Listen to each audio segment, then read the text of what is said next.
तो चलिए आज बात करते हैं आईपीएल 2026 के एक ऐसे मैच की जिसने सबको हैरान कर दिया था। एम चिन्नास्वामी स्टेडियम में रनों का ऐसा तूफान आया था जिसे शायद ही कोई भूल पाएगा। आइए इस यादगार मुकाबले की हर एक बारीकी को समझते हैं। मतलब ये कोई सीधा सादा मैच नहीं था। ये एक ऐसी लड़ाई थी जहां गेम का मोमेंटम हर कुछ ओवर में पूरी तरह से पलट रहा था। शुरू से आखिर तक बिल्कुल एक रस्साकशी जैसा माहौल था। देखते हैं कैसे। तो सबसे पहले बात करते हैं आरसीबी की बैटिंग की। कप्तान रजत पाटीदार ने टॉस जीता और बिना सोचे समझे पहले बैटिंग करने का फैसला किया। उनका प्लान साफ था, एक बहुत बड़ा टारगेट सेट करना। और देखिए, पावर प्ले की कहानी भी ना बिल्कुल दो हिस्सों में बटी हुई थी। पहले 3 ओवरों में आरसीबी ने थोड़ा संभल कर खेला, सिर्फ 18 रन बनाए। लेकिन अगले 3 ओवरों में विराट कोहली और फिल साल्ट ने ऐसा गियर बदला कि सीधा 57 रन ठोक दिए। पारी का रुख ही बदल गया था। तो पावर प्ले के आखिर में स्कोर क्या था? 75 रन, वो भी बिना कोई विकेट खोए। मतलब एक बड़े स्कोर के लिए जो नींव चाहिए थी ना, वो बिल्कुल परफेक्ट रखी जा चुकी थी। अब सवाल ये था कि जबरदस्त शुरुआत का फायदा कैसे उठाया जाए, और यहां पर सामने आए किंग कोहली, जिनकी तरफ से एक असली T20 मास्टरक्लास देखने को मिली।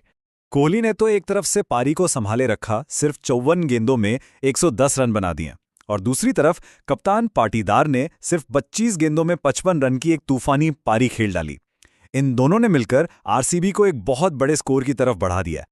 और सोचिए, रनों की ये बारिश यहीं नहीं रुकी। जितेश शर्मा आए और उन्होंने लगातार 4 छक्के जड़ दिए। और फिर आखिरी ओवर में तो रोमारियो शेफर्ड ने 28 रन बना डाले। क्या फिनिश था ये! तो आखिर में स्कोरबोर्ड पर क्या था? 20 ओवर में 258 रन। मतलब आरसीबी ने चिन्नास्वामी में एक नया रिकॉर्ड बनाते हुए रनों का एक पहाड़ खड़ा कर दिया था। अच्छा, अब आते हैं हैदराबाद के जवाब पर। इतना बड़ा टारगेट देखकर क्या एसआरएच की टीम दबाव में आ गई, या फिर उन्होंने इससे भी ज्यादा जोरदार हमला बोला?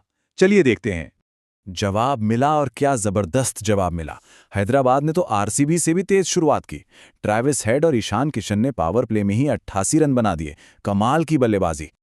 और ट्रैविस हेड तो उस दिन कुछ और ही सोच कर आए थे। वो रुकने का नाम ही नहीं ले रहे थे।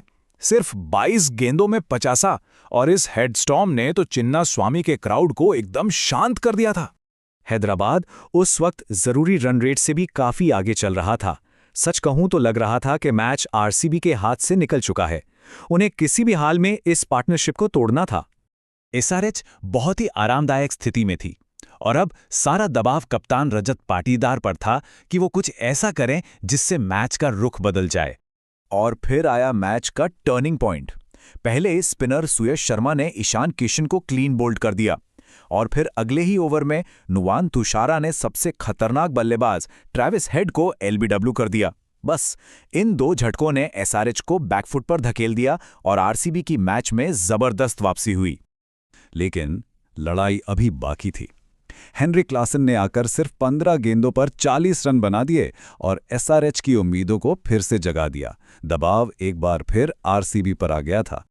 और यहीं से मैच एक ऐसे मोड़ पर आ गया जहां नतीजा आखिरी ओवर तक जाना तय था। एक रोमांचक क्लाइमैक्स के लिए स्टेज पूरी तरह से सेट था।